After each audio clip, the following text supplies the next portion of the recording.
Hi everyone! Welcome back to Maureen's Kitchen.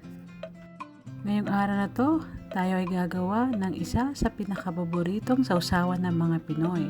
At ito ang tinatawag na Lechon Manok Sauce or Lechon Sauce. At narito po ang ating mga ingredients para sa recipe nito.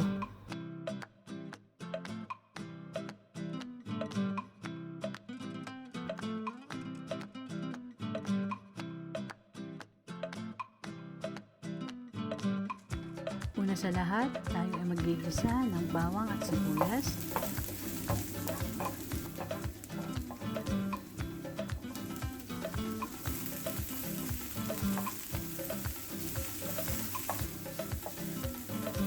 At isunod ang green and red chili.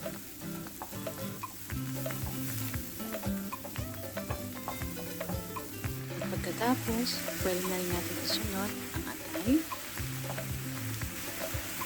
Itong mag-isa ng mga ilang minuto bago ito haluin.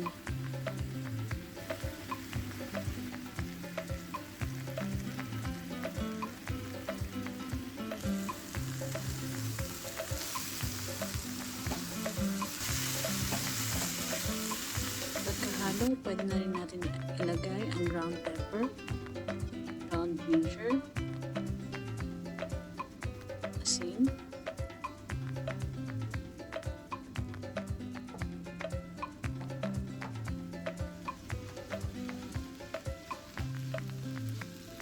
oyster sauce,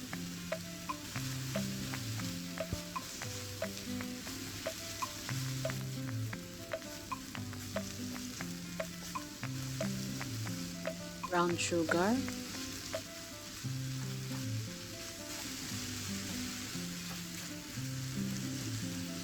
at suka.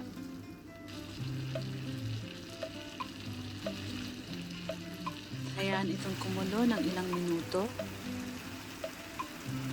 At saka ilagay ang pinaghalong breadcrumbs at tubig.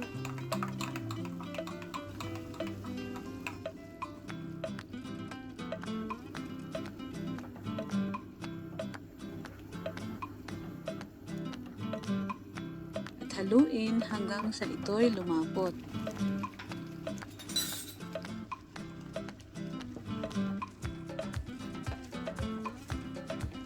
At ito ang texture na hinahanap natin. Pwede na rin natin itong ilipat sa saucepan.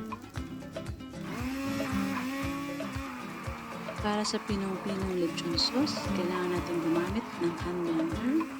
Or kung wala naman po ng hand blender, you can use your normal juice blender.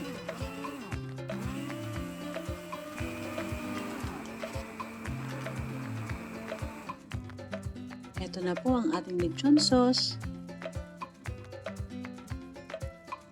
Ihanda na ang crispy pata, ang lechon kawali, at lechon manok.